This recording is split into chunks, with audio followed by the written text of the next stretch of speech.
Kalau di dalam undang-undangan kita ya, Undang-Undang Pengelola Zakat Nomor 23 Tahun 2011, itu sebetulnya dikenal dua bentuk organisasi pengelola zakat itu.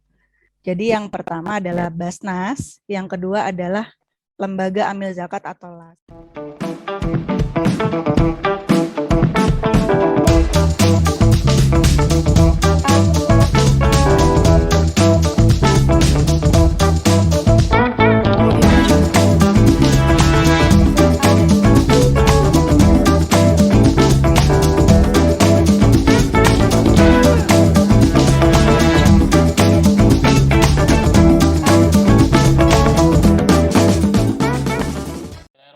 Assalamualaikum warahmatullahi wabarakatuh. Apa kabar pemirsa Bimas Islam TV dimanapun Anda berada?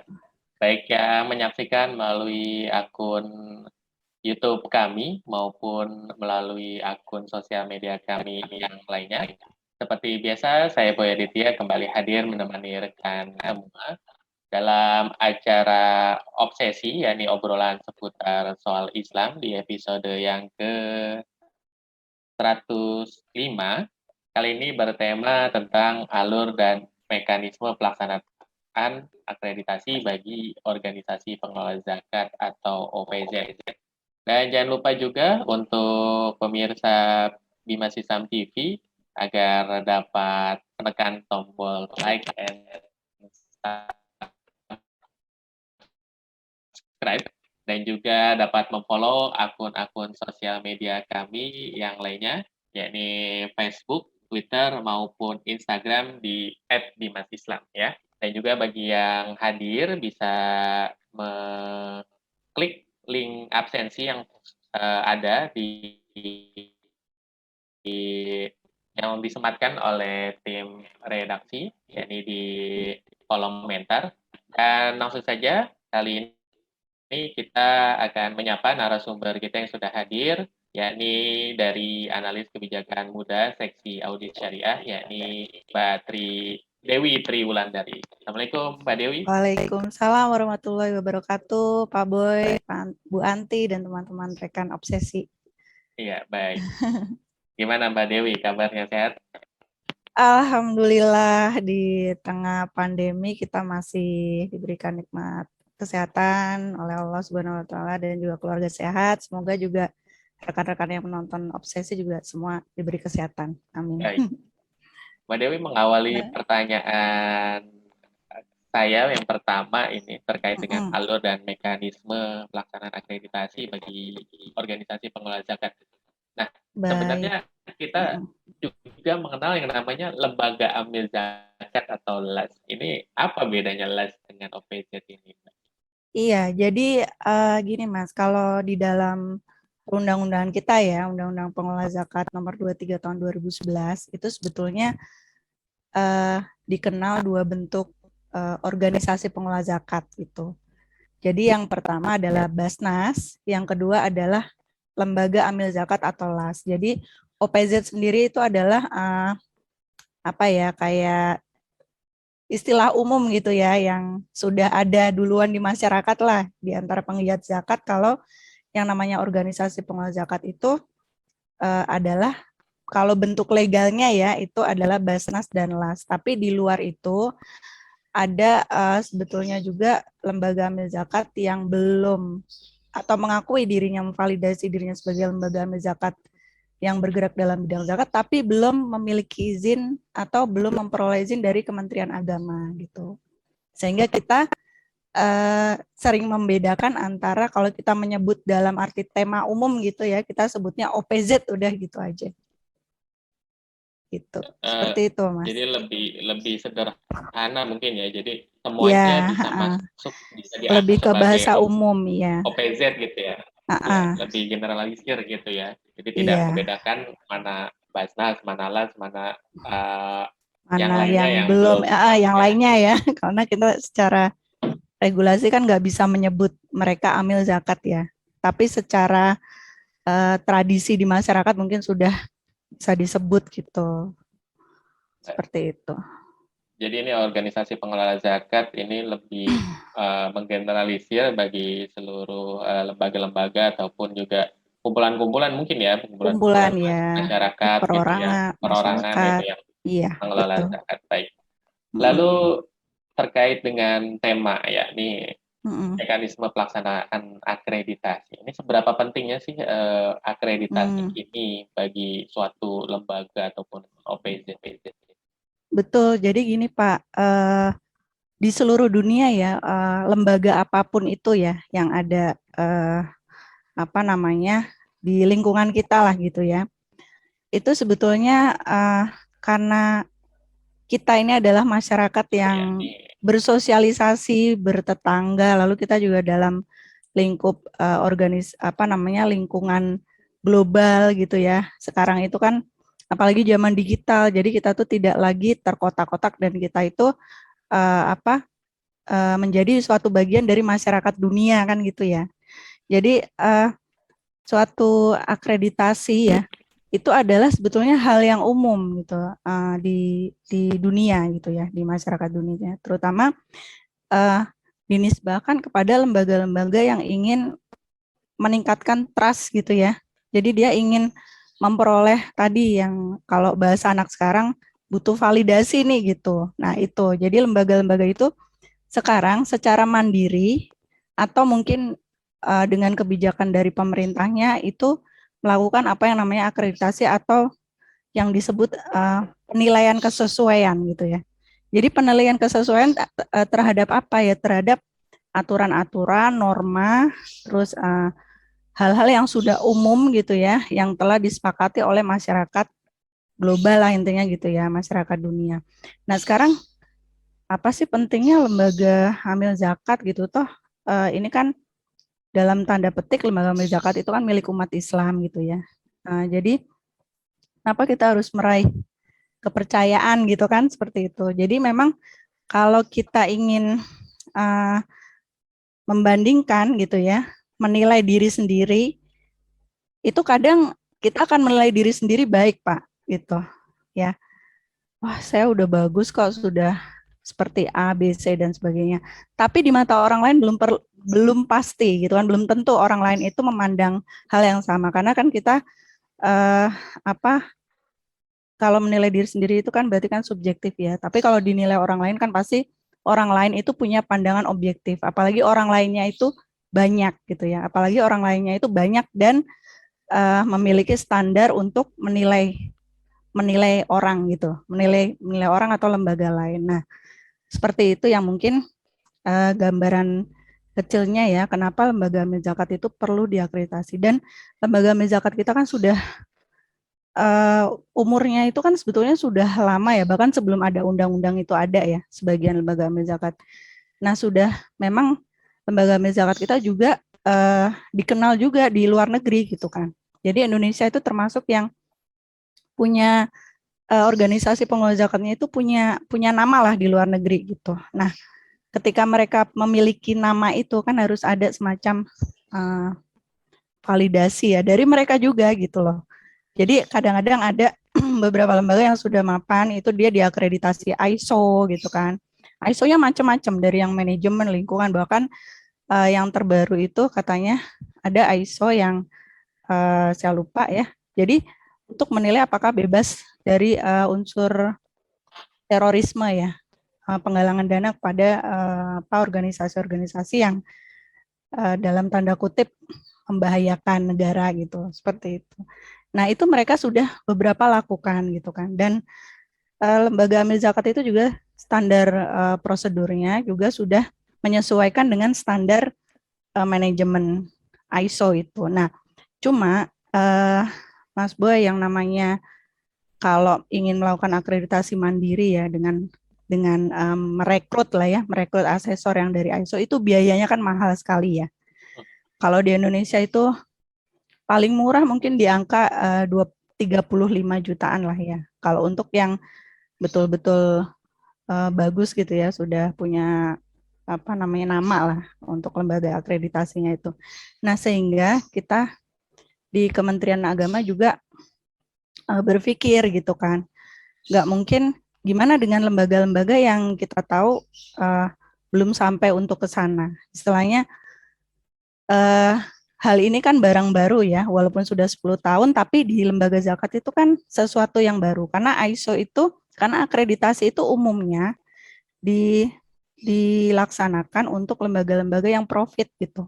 Kenapa? Karena itu merupakan prasyarat untuk mereka untuk berbisnis gitu ya secara global dan juga mereka juga butuh kepastian dan juga konsumennya mereka itu sangat sangat aware gitu. Sehingga karena ISO akreditasinya itu bisa meningkatkan jumlah konsumennya sehingga mereka sangat perlu. Artinya mereka orientasinya kan profit gitu ya.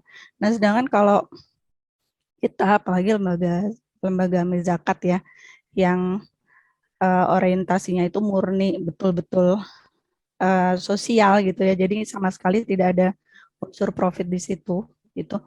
Itu akreditasi itu mungkin di urutan yang kesekian gitu loh. Karena di undang-undang kita itu kewajiban dari lembaga amil zakat dan Basnas itu kan satu di audit keuangan dan dua di audit syariah ya. Kalau audit keuangan itu mereka juga menyewa kantor akuntan publik ya untuk memastikan bahwa mereka tuh sudah sesuai standar laporannya sesuai dengan standar keuangan yang ada. Tapi kalau itu kalau audit syariah itu di dalam undang-undangnya dilakukan oleh Kementerian Agama dan dilakukan oleh auditor-auditor yang memang sudah memiliki kompetensi gitu ya. Salah satunya dilakukan oleh auditor yang ada di Inspektorat Jenderal yang sudah memiliki sertifikasi auditor dan sertifikasi akuntan zakat gitu ya. Jadi sama levelnya dengan akuntan-akuntan publik yang ada di KAP itu, seperti itu. Mungkin itu Mas gambarannya ya, kenapa kok seberapa pentingnya sih akreditasi. Kalau bahasa letterlux akreditasi sendiri itu mungkin tidak ada di undang-undang kita gitu. Yang dikenal adalah audit gitu ya. Dan bahasa secara umum adalah pembinaan dan pengawasan. Sehingga akreditasi ini masuknya di mana gitu ya. Akreditasi ini adalah sebagai tanggung jawab kita pemerintah untuk memastikan tata kelolanya OPZ itu sudah berjalan dengan baik gitu ya. Jadi bagian dari pengawasan dan pembinaan kita gitu. Jadi kalau dicari payungnya ya seperti itu. Gitu Mas. Iya, baik. Saya bisa mengambil kesimpulan tadi jika ibaratkan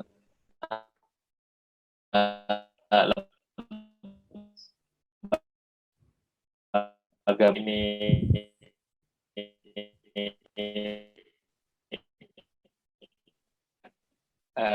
begitu penting begitu Dewi ya, makanya perlu adanya akreditasi ini untuk meningkatkan kepercayaan masyarakat seperti itu. Lalu kalau bagaimana sebenarnya pelaksanaan akreditasi ini, kita masuk langsung ke tema. Bagaimana sesungguhnya bagaimana alur dan mekanisme pelaksanaan akreditasi ini bagi para OPZ? Iya, jadi akreditasi yang dilaksanakan oleh Kementerian Agama itu adalah dalam rangka sosialisasi dan pemetaan melalui program monitoring dan evaluasi ya. Nah, kalau dalam alurnya sendiri kita memiliki Juknis ya, Juknis nomor 184 tahun 2019 yang memang akan segera diperbarui. Tapi intinya di situ langkah-langkah atau alur akreditasi ini dilakukan dengan cara sukarela gitu ya. Prinsipnya itu. Kenapa? Karena sebetulnya itu lebih dari bagian kepembinaan dan pengawasan ya. Jadi karena di dalam undang-undang dengan PP itu tidak ada bunyi akreditasi ya, sehingga kita menempatkan bahwa akreditasi ini masuk kepada monitoring dan evaluasi yang dilakukan oleh Kementerian Agama dan disepakati oleh pihak asesi ya, artinya pihak lembaga organisasi pengelola zakatnya juga harus sepakat gitu bahwa kita mengikuti standar yang diadakan oleh Kementerian Agama gitu. Jadi pertama tentu kita mempersiapkan strategi ya dan sasaran organisasi pengelola zakat yang akan diakreditasi dulu. Biasanya kita menyusun rencana, lalu kita menentukan jumlah, lalu alokasi ya, karena keterkaitan dengan anggaran dan sebagainya, hal-hal teknis, lalu mempersiapkan asesor, lalu berkoordinasi dengan Kementerian Agama, Kota, dan Kementerian Agama, Kantor Wilayah Provinsi. Kenapa? Karena asesor-asesor kita sementara adalah tim yang dibentuk. Kalau dia lokasinya di kabupaten kota, ya dia asesornya dari Kementerian Agama kabupaten kota gitu ya. Tapi kalau di provinsi ya Kementerian Agama Kantor Wilayah Provinsi. Kalau di pusat demikian selanjutnya. Tapi tidak menutup kemungkinan bahwa ini merupakan tim gabungan gitu ya dari para ahli atau tim dari Kanwil Kemenak Provinsi atau dari Kanwil Kemenak Kabupaten Kota. Itu tergantung kepada kearifan lokal ya, di mana siapakah sebetulnya yang lebih memahami gitu ya, dan dia bebas nilai terhadap organisasi pengelola zakat tersebut. Artinya tidak ada konflik kepentingan ya intinya. Nah, nanti ada pemilihan-pemilihan siapa saja sih yang bisa menilai yang bebas konflik kepentingan itu gitu ya. Nah, selanjutnya setelah dipetakan, Kementerian Agama mengusulkan daftar nama organisasi pengelola zakat yang akan diakreditasi. Nah, ini biasanya kita mengadakan semacam kumpul-kumpul ya tiap tahun, mengumpulkan kementerian dari tingkatan pusat hingga di bawahnya untuk kira-kira mana nih organisasi pengelola zakat yang siap diakreditasi dan juga mengajukan diri siap untuk mengikuti ya proses akreditasi. Karena output dari akreditasi nanti adalah sertifikat pengakuan dari Kementerian Agama ya, keluarkan oleh Dirjen Bimas Islam bahwa yang bersangkutan itu memang las dengan kondisi yang prima, intinya gitu. Jadi tata kelola yang baik, yang prima, itu akan kita keluarkan sertifikat tiap tahunnya. Lalu Kemenak setelah itu atau asesor ya mengirimkan perangkat akreditasi ke organisasi pengelola zakat tersebut. Jadi sebelum kita turun ke lapangan itu masing-masing organisasi pengelola zakat itu secara mandiri atau bisa dibantu juga oleh petugas ya untuk mengisi beberapa form gitu ya, form-form penilaian yang sudah kita elektrifikasi sekarang sudah dalam bentuk elektronik ya, form-form itu di dalam simbi.kemenak.go.id.simba, simbi.kemenak.go.id/simzat. Di situ sudah ada form elektronik yang bisa diisi jika si organisasi pengelola zakatnya sudah meminta username dan password sebagai tanda persetujuan ya untuk dilaksanakan akreditasi gitu. Nah, nanti setelah itu OPZ mengirimkan hasil instrumen akreditasi atau bisa dalam waktu yang bersamaan itu tim melaksanakan visitasi gitu. Jadi bisa dilakukan dalam masa yang singkat lah ya gitu. Nah, lalu pengelola akreditasi organisasi pengelola zakat biasanya kami yang di pusat ini ya kita ikut memverifikasi. Jadi verifikasi itu ada beberapa langkah ya. Ada yang dari kabupaten kota, nanti naik ke provinsi, nanti naik ke pusat gitu ya, Kementerian Agama pusat. Kenapa kita perlu beberapa langkah untuk verifikasi? Karena pada satu sisi bahwa tadi yang paling mengerti organisasi pengelola zakat di daerahnya itu adalah asesor yang ada di daerah tersebut gitu, yang paling mengerti. Tapi kenapa harus naik gitu ya verifikasinya? Karena tadi kemungkinan kita akan melihat apakah ada konflik kepentingan gitu ya. Lalu kita double check lah misalnya, benar nggak kira-kira yang dinilai ini apakah ada kekurangan atau administrasi dan sebagainya, atau pengisiannya yang kurang tepat dan sebagainya, itu harus kita teliti sekali lagi. Lalu hasil akreditasi itu biasanya kita melakukan pengamatan yang cukup panjang ya. Bedanya dengan akreditasi secara umum, kalau di organisasi pengelola zakat nih biasanya kita keep dulu nih nilainya gitu loh. Selama panjang, selama setahun kita melihat perkembangan gitu kan. Karena kan kalau langsung kita keluarkan, lalu tiba-tiba ada setelah dikeluarkan lalu ada kasus gitu ya. Nah, kita tidak bisa mau nggak mau kan kita menarik ya. Jadi kalau waktu setahun itu menurut kami sudah cukup untuk dilakukan pengamatan gitu ya. Nah, setelah itu pengelola akreditasi menerbitkan sertifikat yang tadi yang sertifikat pengakuan ya untuk lembaga-lembaga yang sudah diakreditasi. Seperti itu Pak mungkin. Kalau syarat-syaratnya,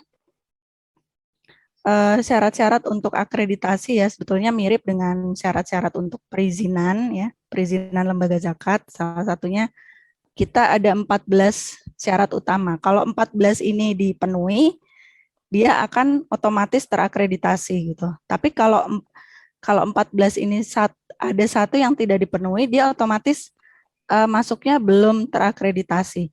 Nah, kalau sudah 14 ini dipenuhi ya poin-poin ini, untuk menentukan nilai maka akan ada format berikutnya gitu ya untuk menentukan apakah akreditasinya itu mencapai level yang amat baik atau cukup gitu ya. Nah, untuk melakukan penilaian seperti itulah yang diperlukan verifikasi yang cukup ketat ya gitu. Nah, karena kalau kita mencontoh ya pada lembaga-lembaga luar misalnya pendidikan ya, ketika mereka baru berjalan setahun misalnya ya, ada satu sekolah baru berjalan setahun, walaupun sekolahnya misalnya standarnya sudah diklaim sebagai standar internasional dan sebagainya, tapi biasanya kalau baru menjalankan setahun itu masih akreditasinya masih maksimal B gitu ya. Gitu. Jadi untuk mendapatkan A sendiri butuh pengakuan yang cukup panjang seperti itu, Pak. Iya.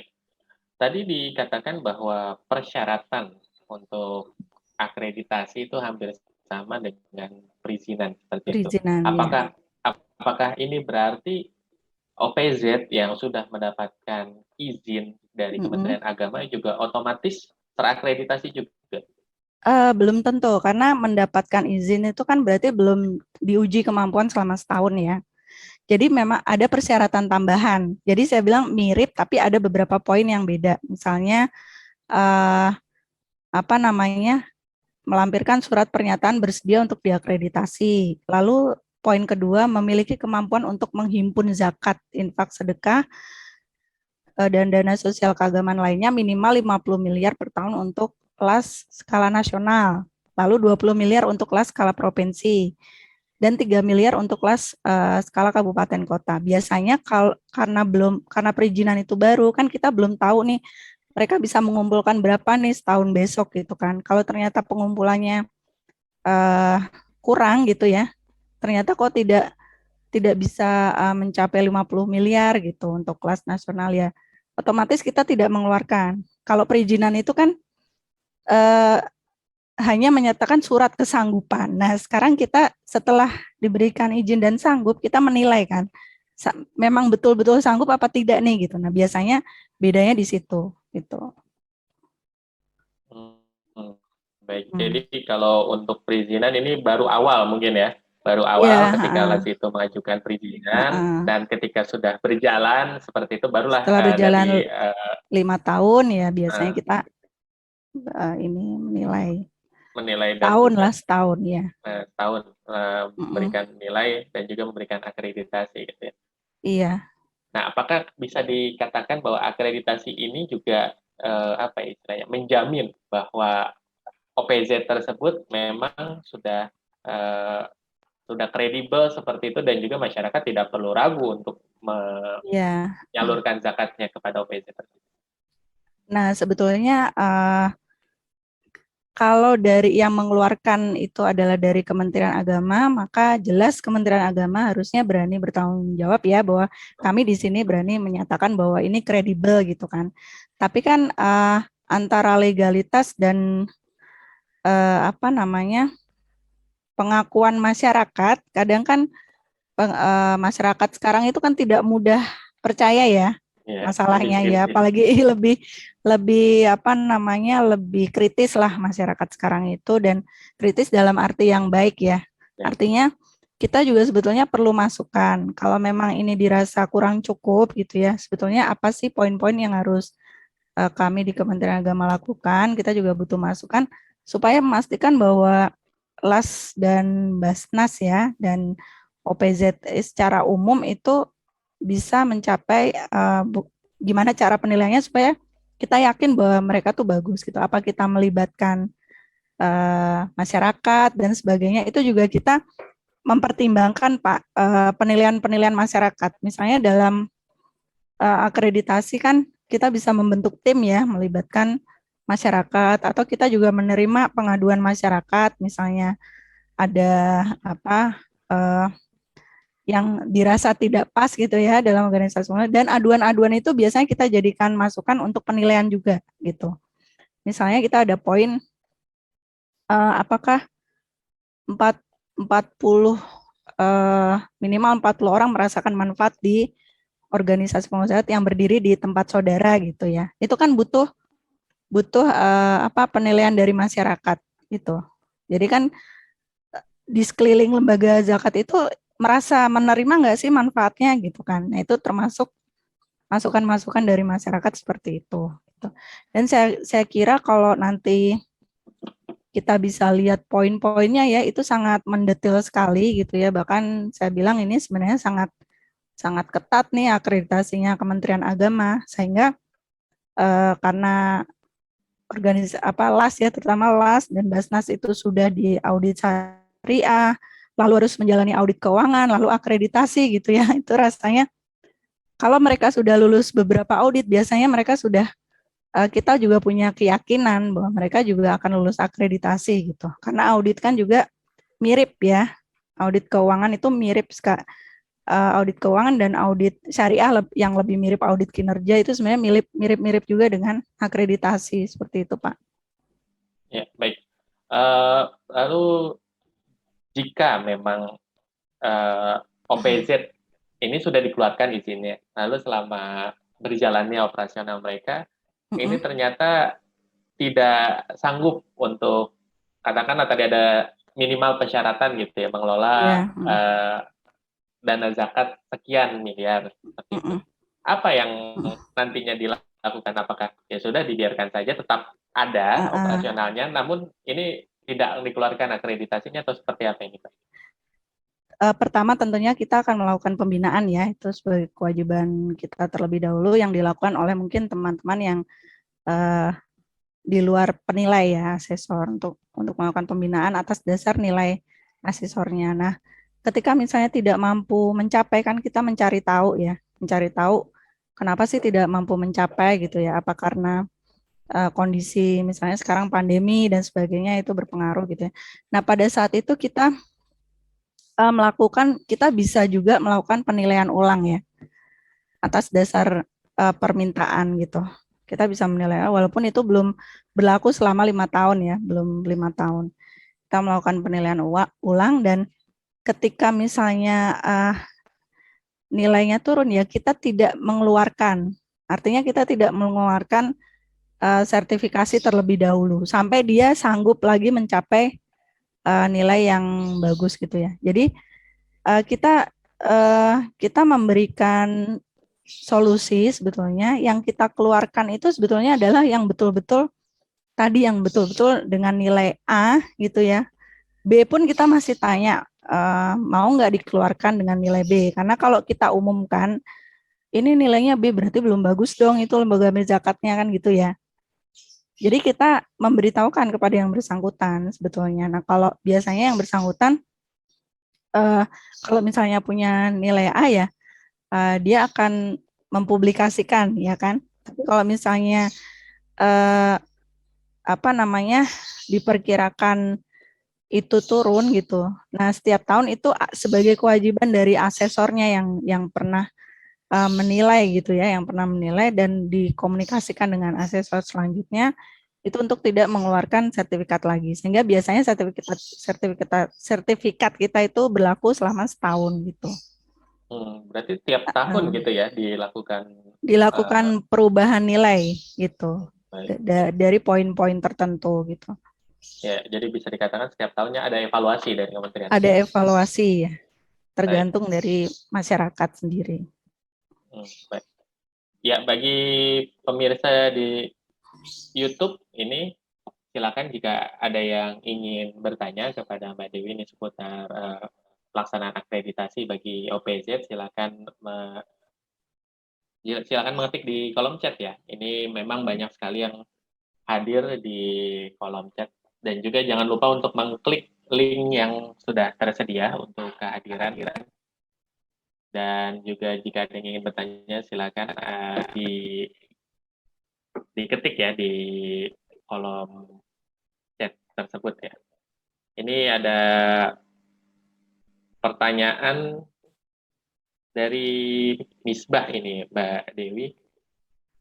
Ini lembaga zakat sudah terbentuk dengan baik dan juga sudah ada akreditasi yang juga dilakukan oleh Kementerian Agama. Namun mengapa capaian zakat ini masih cukup rendah dan juga beberapa program seperti Kampung Zakat ini dirasakan masih belum maksimal untuk melakukan sosialisasi dan pengumpulan zakat ini, Mbak Dewi.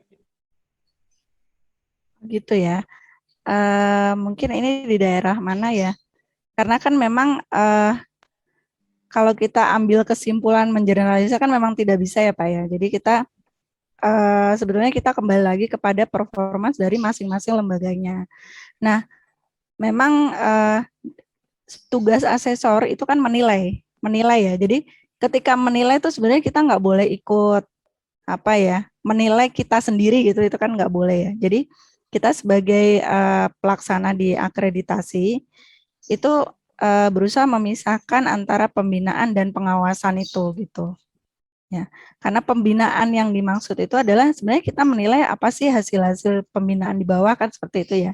Kalau kita melihat mengapa ya kira-kira kok lembaga amil zakat sudah bagus tapi kok perolehannya masih kurang dan sebagainya. Tapi menurut saya kalau secara global nasional ya, kemarin saya baru mendengar dari Sekretaris Basnas sebagai yang memiliki tanggung jawab untuk mengumpulkan data di data zakat keseluruhan ya, data zakat nasional itu sudah mencapai nilainya 14 miliar 336 14 triliun 336 miliar sekian-sekian gitu loh.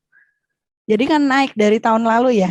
Kalau saya lihat justru bukan makin jelek ya. Mungkin ada makin buruk di beberapa yang kita harus tidak bisa mengeneralisir, tapi kita harus melihat ya poin-poin mana yang membuat turun gitu ya.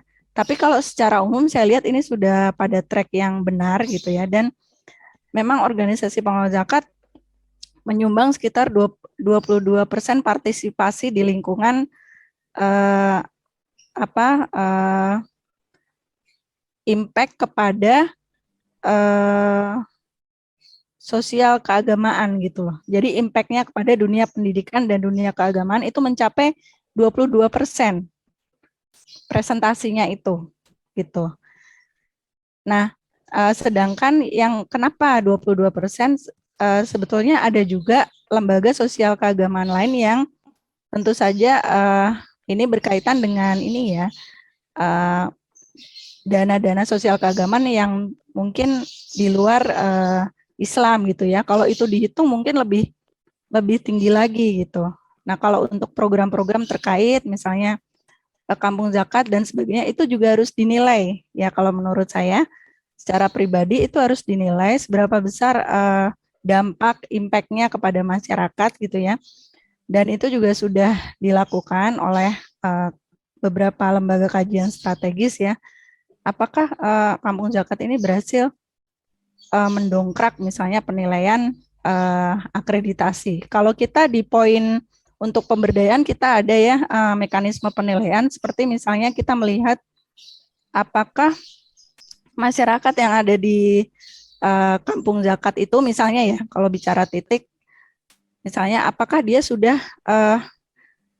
mencapai kemampuan untuk bekerja sama dengan lembaga keuangan syariah dalam memajukan usahanya gitu. Kita ada poin-poin seperti itu penilaian dari rangka A hingga D hingga E gitu ya, nanti bisa dinilai sejauh mana. Karena mungkin monitoring dan evaluasi tidak sampai sejauh itu gitu ya. Jadi hanya terkait kepada mungkin jumlah muzaki dan mustahik, tapi tidak kepada kemampuan going concern-nya gitu loh. Jadi kemampuan mereka untuk bertahan menghadapi pandemi gitu ya. Nah, kalau menurut kami bahwa ketika dia bisa menaikkan minimal 3% aja dari penghasilannya itu sudah cukup membanggakan, dan 3% itu berlangsung selama bertahun-tahun, dan mereka bisa bekerja sama gitu untuk mendapat dukungan dana dari pihak perbankan syariah misalnya, lembaga keuangan syariah lain gitu. Karena kita kan zakat itu kan bagian yang tidak terpisahkan dari sistem ekonomi syariah keseluruhan gitu.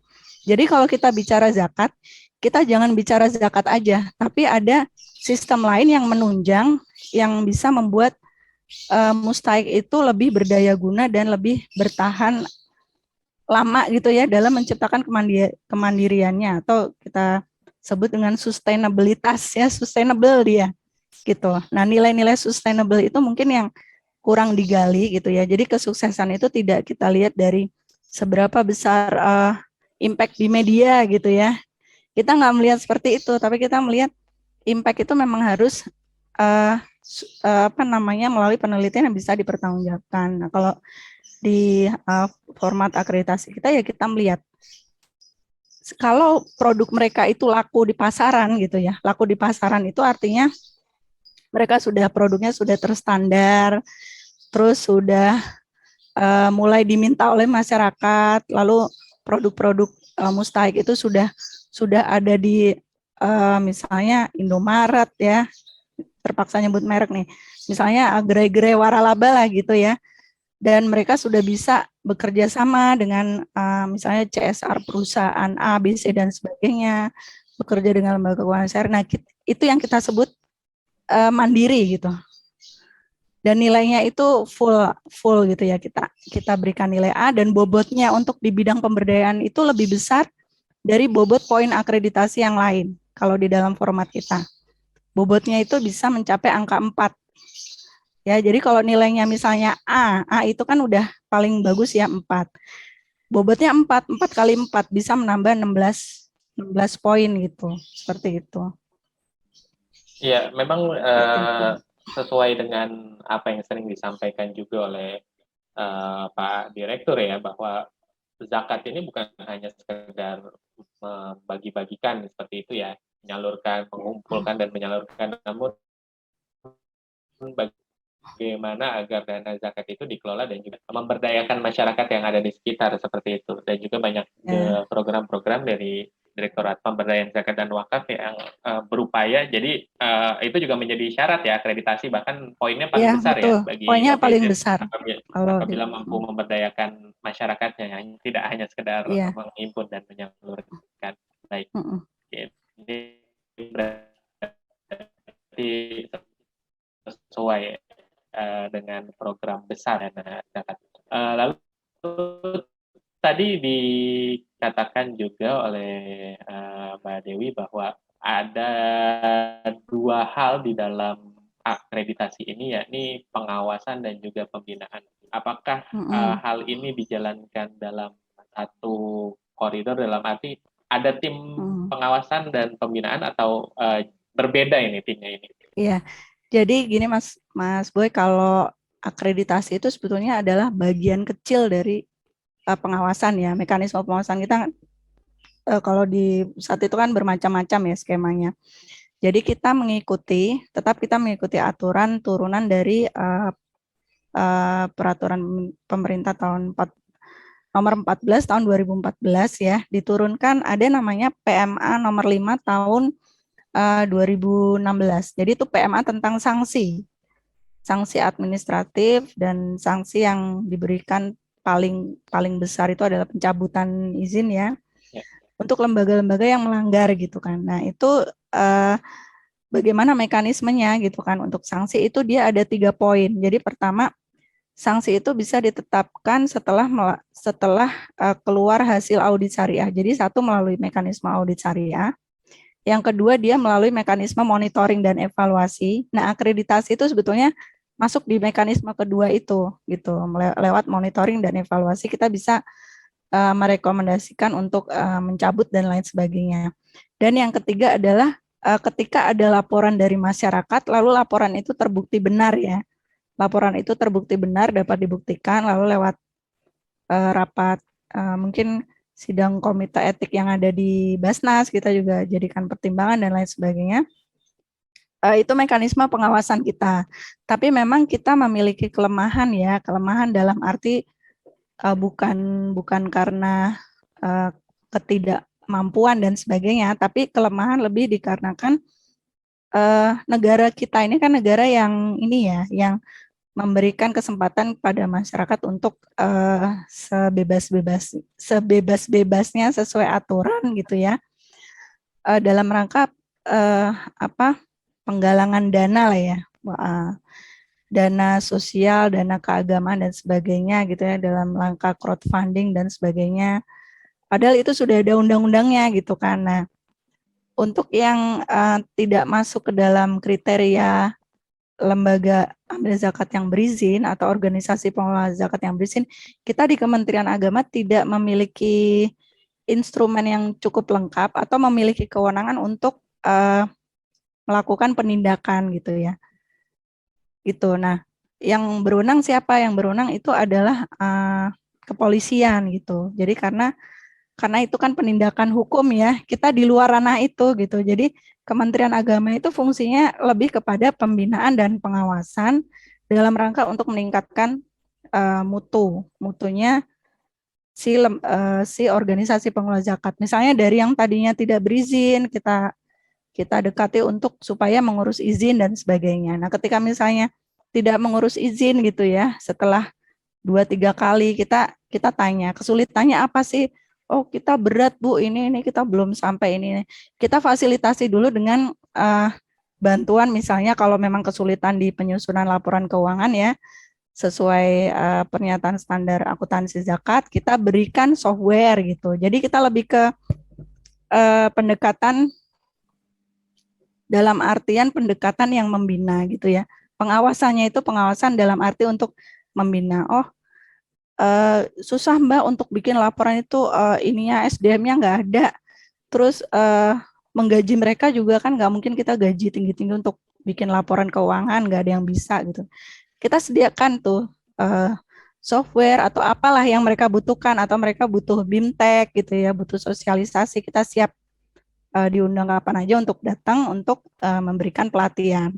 Nah, ketika ada niat baik seperti itu kan, kami juga merasa bahwa oh ini berarti memang ingin mengikuti, tapi dia belum punya ini nih, belum punya sumber daya yang cukup gitu ya. Tapi niat baik itu kan tetap harus tetap harus dihargai oleh kita gitu kan. Jadi kita tidak bisa melarang masyarakat untuk berbuat baik kan, intinya seperti itu. Cuman kita mengarahkan untuk ke kanal-kanal yang lebih efektif lah istilahnya.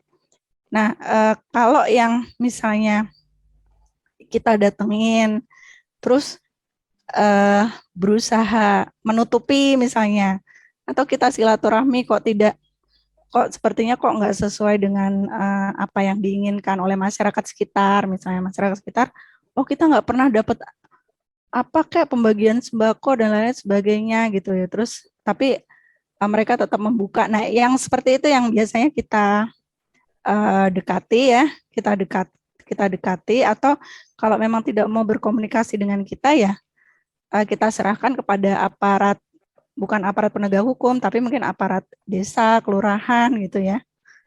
Yang kenapa sih kok ini tidak mau mengikuti aturan dan sebagainya gitu. Kita cari solusinya lah.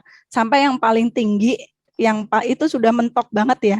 Yang namanya udah ada kepolisian yang menyidik dan sebagainya, itu bukan berarti laporan kita ya. Bisa jadi laporan dari masyarakat sendiri, atau mungkin organisasi lain yang merasa tidak diperlakukan dengan adil gitu loh. Kok dia bebas beroperasi, sedangkan kita harus memenuhi izin, kita harus diaudit sebagai segala macam bla bla. Tapi apa nih keadilannya buat kita? Saya bukan maksud kita untuk ini, tapi lebih untuk mentertibkan, karena takutnya memang dana-dana itu digunakan untuk kepentingan pribadi ya, kepentingan pribadi. Kita yang paling takut itu kalau dana itu diselewengkan untuk kepentingan orang per orang yang tujuannya bukan untuk kemaslahatan gitu loh. Jadi untuk memperkaya diri gitu. Yeah.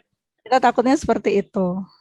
Karena memang tujuan dari OPZ ini murni untuk sosial Iya, keagamaan ya mungkin ya. Jadi kan itu yang harus benar-benar dijaga karena ini dananya dana umat gitu. betul, karena Mas ini kan kalau mendirikan organisasi pengurus zakat kan bisa mengambil hak amil ya, bisa mengambil hak Iya, amil betul. sekitar Ada di dalam 12,5%. 8 asnaf termasuk.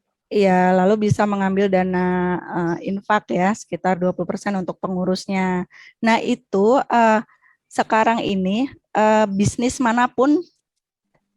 manapun yang dalam kondisi pandemi, dalam kondisi ekonomi menurun seperti sekarang, misalnya harga sembako ada peningkatan dan segala macam, bisnis itu sangat susah untuk bertahan gitu, untuk mencukupi fixed cost variabel fixed cost-nya mereka supaya jalan itu suatu perusahaan atau bisnis aja kan sudah kembang kempis ya gitu.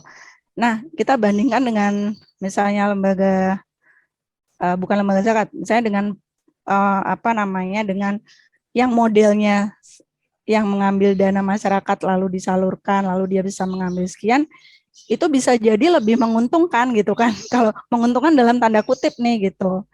Justru kalau dalam masa pandemi ini kita lebih berhati-hati kalau dalam pengawasan. Kenapa? Karena hampir semua bisnis turun gitu kan.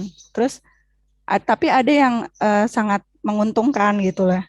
Sangat menguntungkan dalam tanda kutip bahwa justru itu ada dalam uh, mekanisme pengumpulan dana masyarakat gitu kan. Karena kan kayak saya sendiri deh contohnya. Kalau saya udah niat nyumbang ya, bukan nyumbang sih. Kita niat ada infak sedikit lah, sedekah. Itu kita sudah lillahi ta'ala kan. Kita nggak ngelihat lagi tuh mau sumbangan di kemana kan terserah gitu kan. Jadi resikonya lebih kecil daripada bisnis as usual. Kalau kita berinvestasi, kita tentu mengharapkan pengembalian investasi yang besar gitu ya. Seperti itu. Atau model-model bisnis yang yang sekarang lagi ngetren tuh ya, yang crazy rich itu ya, yang sedemikian gampangnya berinvestasi lalu dapat pengembalian dengan istilahnya jual beli saham padahal bukan gitu ya. Nah itu hal-hal seperti itu aja berlaku gitu. Seperti itu. Sehingga kalau tidak berizin kita malah kadang kita curiga nih apa ini untuk kepentingan sesaat gitu ya. Seperti itu. Jadi bukannya kita mempersulit orang untuk berbuat baik ya.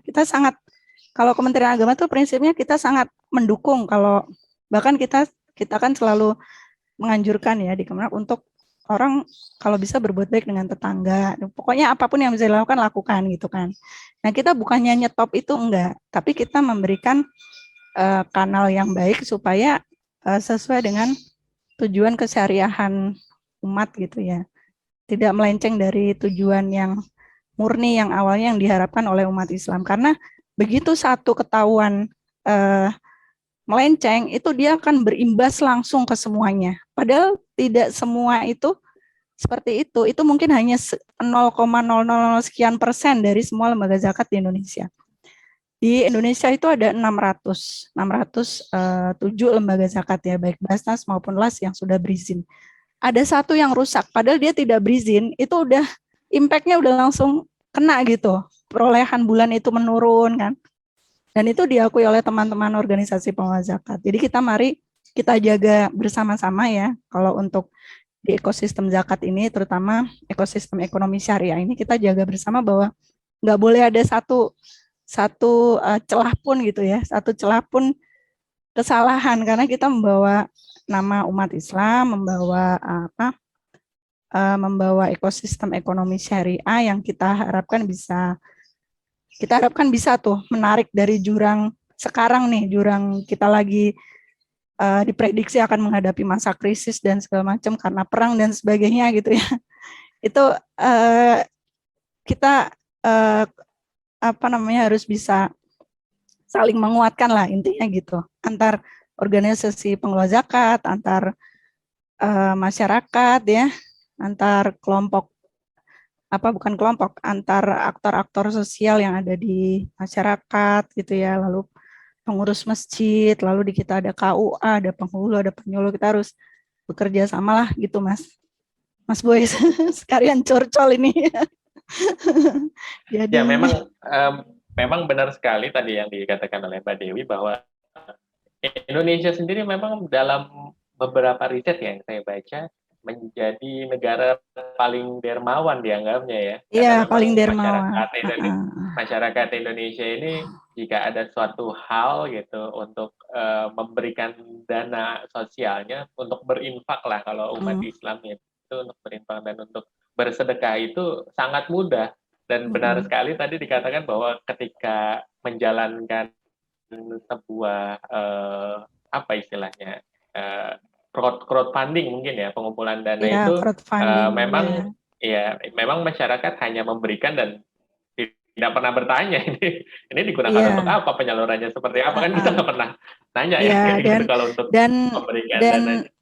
kelemahan dari akreditasi mungkin salah satunya tidak bisa menyentuh platform-platform crowdfunding itu, Mas, karena belum ada aturannya kan, gitu. Jadi platform crowdfunding itu kan nggak bisa disebut sebagai lembaga amil zakat yang legal ya, kan dia kan masih, saya nggak perlu menyebut platform crowdfunding apalah, ada yang Ya, sangat terkenal gitu kan. Nah, yang digital itu ya. digital walaupun misalnya sudah memakai label, sudah sesuai dengan, sudah diawasi oleh sebagainya, tapi mungkin perlu kami tegaskan juga di masyarakat bahwa kami belum bisa menyentuh, ya belum bisa menyentuh dalam arti memang karena platform crowdfunding itu belum bisa dikategorikan apakah itu dana sosial biasa atau dia masuk ke zakat, infak, sedekah dan lain sebagainya gitu. Tapi kalau misalnya apa mereka tidak apa namanya mereka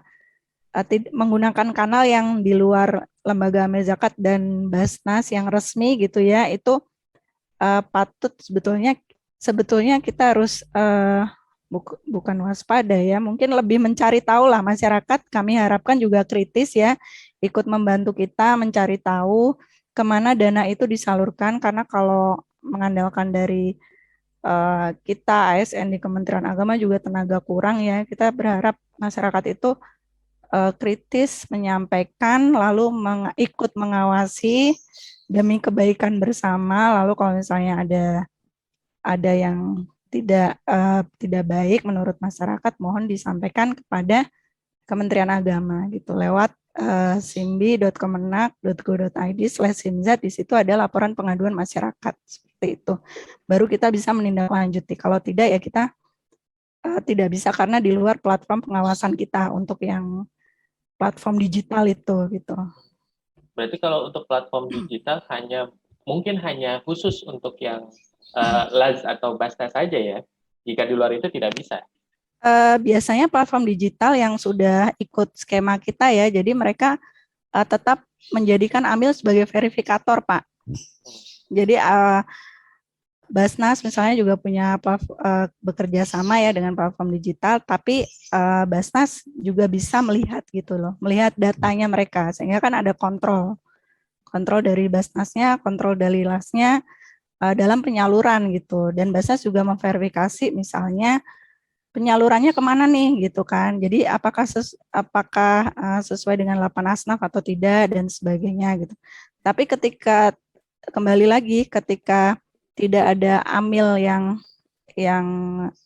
legal gitu ya, istilahnya amil yang belum amil yang di luar mekanisme pembinaan dan pengawasan kita, itu juga harus hati-hati juga gitu karena bisa jadi nanti platform yang kena gitu kan, sedangkan yang organisasi yang lain ini sudah nggak bisa dilacak gitu. Jadi nanti kalau platform itu kan selalu ada di mereka kan transparan ya, mereka terpublish ya, kelebihannya itu kan. Transparan dalam arti oh ini disampaikan di A, nyampainya di sini gitu kan. Tapi kalau yang mengusulkan itu adalah organisasi di luar skema pengawasan misalnya, eh, betul nggak orang ini ada gitu kan? Atau sebenarnya dia sudah pernah dibantu A, B, C dan sebagainya sehingga dana mengendap tapi tidak tersalurkan misalnya gitu. Sehingga itulah perlunya mencari platform digital kalau untuk membayar zakat infak sedekah ya, yang ada bekerja sama dengan lembaga amil zakat yang resmi seperti itu. Kalau tidak resmi ya ya itu resiko kemaslahatan umatnya nggak tercapai seperti itu, Pak. Baik. Lalu mungkin pertanyaan terakhir ini dari saya. Mm-mm. Mungkin butuh penegasan saja sih bahwa apa yang ada akreditasi, ada audit Mm. syariah seperti itu, terus juga ada izin operasional dan segala macam.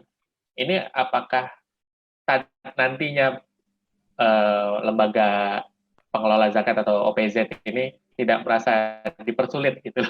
Ya, sekarang aja mungkin banyak ya Pak yang merasa dipersulit karena ya memang undang-undang kita dibentuk untuk ya memang eh, apa namanya bukan mempersulit sih, lebih kepada karena ini tadi ada bahasa syariahnya itu loh, ada bahasa dia mewakili sebagai ikon umat Islam, lembaga amil zakat dan sebagainya, bukannya dipersulit tapi lebih untuk menjaga supaya kita nyaman bersama kan dalam beribadah zakat gitu kan. Eh, Sebetulnya kalau menurut saya ya mungkin karena masih baru ya, walaupun undang-undangnya dari tahun 2011, tapi kan misalnya audit syariah sendiri kan baru di tahun 2019. Itu pun 2020 direvisi kan apa namanya aturannya gitu. Sehingga efektif itu baru dijalankan 2020 dan mungkin 2021 sekarang dan selanjutnya gitu. Jadi mungkin bagi yang belum terbiasa ya menyamakan standarnya dengan masyarakat internasional gitulah, itu mungkin agak kaget gitu. Nggak usah jauh-jauh ke lembaga zakat, misalnya sekolah ya, ketika kita dituntut untuk menyamakan standar dengan PISA misalnya, kan itu SD sampai SMA juga, SMA lah kaget juga kan, mau nggak mau kan harus menyesuaikan. Nah itu wajar, itu sesuatu hal yang wajar ketika merasa sulit, karena memang sulit gitu. Cuman kemauan kita bersama, kalau kita bisa satu kali aja mengatasinya, kita pasti kan belajar tuh. Untuk audit tuh seperti ini. Sulitnya kenapa? Karena mungkin belum pernah kan. Tapi kalau sudah sekali, dua kali, tiga kali itu sebenarnya audit itu hal yang cepat aja gitu loh. Hal yang cepat aja dan bukan kita harus apa mengada-ngada gitu ya, mengambil apa namanya menyusun apa ini dan itu untuk memenuhi kebutuhan audit yang seadanya ada gitu. Kalau organisasi itu sudah sesuai standar, pasti dia sudah eh, sesuai apa yang ada, pasti nggak terlalu sulit kok. Akreditasi juga gitu, nggak terlalu sulit gitu. Dan itu bukan sesuatu hal yang utama kan, karena kan yang namanya akreditasi dan pengawasan secara umum itu kan sebenarnya hanya 20% dari tujuan 20% dari skema yang lebih besar gitu loh. Skema besar kita sebenarnya pembinaan gitu. Jadi kalau bahasa saya sih, kalau semua lembaga zakat dan organisasi pengelola zakat itu sudah tertib gitu ya, sebetulnya nggak perlu ada pengawasan kan gitu ya. Kayak misalnya kalau yang namanya makhluk Allah itu sudah nggak usah disuruh, dia udah ibadah, udah mengikuti aturan-aturan Allah dan sebagainya, mungkin apa pengawasan bukan pengawasan, maksudnya mungkin juga itu akan lebih lebih lebih baik gitu loh, nggak perlu ada yang kita menggemakan aturan yang misalnya dilarang ini dilarang itu, toh orangnya sudah terbiasa gitu ya, membentuk habit yang baru itu yang susah gitu Ya. ya. Jadi suatu lembaga juga untuk membentuk habit yang baru orang aja susah, apalagi lembaga gitu kan. Itu pengalaman teman-teman yang mungkin di kelasnya sudah diakreditasi ISO ya. Kalau sudah pernah akreditasi ISO lah minimal, itu akreditasi Kemenak itu mudah aja, nggak susah. Audit syariah juga pasti yang udah pernah diakreditasi ISO ya itu mudah gitu. Demikian juga yang organisasi yang belum diakreditasi ISO tapi sudah pernah mengikuti akreditasi model kita, pasti nanti akreditasi ISO juga mudah aja karena mirip-mirip gitu Mas. Seperti itu sih kalau menurut saya sih gitu. Iya, jadi Nggak terlalu ya, susah. intinya kalau yang sudah pernah ikut mungkin tidak akan terlalu kaget seperti itu ya. Namun Iya, yang baru pertama kali mungkin, wah kok iya, syaratnya banyak sekali ini. iya Mungkin dan ada pemikiran seperti itu. kalau kita mau ngikut standar nasional kan jangan tanggung-tanggung ya. Maksudnya standar itu kan sekalian kita ngikut standar yang agak tinggi gitu loh. Kalaupun kita belum bisa mencapai itu kita masih mencapai standar minimumnya, tapi yang kita terapkan memang kadang-kadang memang ada yang mengeluh bahwa ini terlalu tinggi nih standarnya, tapi standar dunia itu seperti itu gitu. Dan kita kan harus siap berkompetisi ya di era saat ini tuh. Nanti tidak menutup kemungkinan ya organisasi pengelola zakat di Indonesia itu akan berkompetisi dengan misalnya di Senegal sana atau di Uni Emirat gitu kan. Jadi kita jangan sampai istilahnya menjadi apa yang dianggap tidak gaul lah gitu kan, terus terbelakang lah dan sebagainya.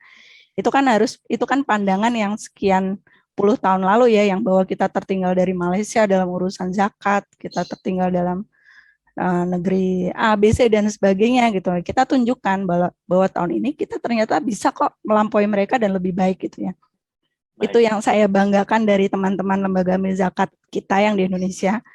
Itu mereka berhasil mencapai standar yang lebih baik daripada negara lain gitu. Dan itu karena mereka menetapkan standarnya memang tinggi sekalian gitu. Tuh, tapi mungkin untuk kabupaten kota ya kita pelan-pelan lah ya, nggak terlalu langsung tinggi gitu kan. Tapi kita jadikan benchmark yang udah tinggi itu untuk ke bawahnya supaya sama gitu. Ya, Mbak Dewi, sebelum masuk ke sesi terakhir ini untuk closing statement karena waktu juga yang memisahkan kita, saya ingin membacakan dulu dari berbagai chat ini dari pemirsa yang menyaksikan Bimas Islam TV. Ada Salma Hamid ini yang bertanya, adakah jangka waktunya akreditasi OPZ? Tadi sudah disampaikan ya 1 tahun ya Mbak Dewi ya? Ya, sebetulnya berlakunya sertifikat 5 tahun, tapi tiap 1 tahun harus dievaluasi. Jadi jangka waktunya berlakunya 5 tahun, tapi ya, setiap tahun akan ada harus dievaluasi ya, karena ini kan dilakukan oleh ASN kita ya, bukan oleh asesor luar kan. Jadi merupakan tusi kita kan di dalam, kita memang digaji, dibayarkan tunjangan kinerja untuk itu, untuk setiap tahun kita melakukan pengawasan seperti itu. Iya, baik. Lalu ada Suharman Al-Jambaki ini ya berharap bahwa pelaksanaan akreditasi ini bisa terlaksana dengan baik. Baik, terima kasih bagi semua pemirsa di Dijen Bimas Islam TV. Untuk penutup mungkin ada closing statement yang ingin disampaikan bagi para OPZ dan juga para pemirsa Bimas Islam TV terkait dengan akreditasi OPZ ini. Silakan. Closing statement saya mungkin cuma satu Pak, bahwa kami secara pribadi di Kementerian Agama, terutama di Subdit Akreditasi dan Audit Syariah, mengucapkan terima kasih atas peran serta dari teman-teman di organisasi pengelola zakat dalam mendukung program akreditasi dan audit syariah. Dan kami berharap suatu saat ya, ini harapan kita bersama-sama, bahwa suatu saat organisasi pengelola zakat kita bisa menjadi yang paling baik di dunia gitu ya. Jadi nggak tanggung-tanggung, paling baik, paling nomor 1 di dunia dalam hal tentunya mensejahterakan masyarakatnya gitu ya. Terbukti bahwa Indonesia itu kan kita tahu bahwa bukan negara yang sangat kaya sekali ya dari pendapatan nasionalnya, tapi kita membuktikan bahwa lembaga amil zakat mampu mengentaskan kemiskinan dan itu menjadikan role model dari lembaga organisasi pengelola zakat lain di luar Indonesia, seperti itu. Baik, itu aja Mas statementnya. Iya, baik. Terima kasih Mbak Dewi atas waktunya dalam kesempatan obsesi yang sudah menjadi narasumber kita dalam obsesi kali ini terkait alur dan mekanisme pelaksanaan akreditasi bagi organisasi pengelola zakat. Dan juga terima kasih bagi pemirsa Bimas Islam TV baik yang menyaksikan melalui akun YouTube maupun akun Facebook kami. Dan sekali lagi jangan lupa untuk like dan subscribe dan juga follow akun-akun sosial media kami di Bimas Islam. Akhir kata, saya Boy Aditya pamit undur diri dari hadapan Anda. Sampai jumpa. Wassalamualaikum warahmatullahi wabarakatuh.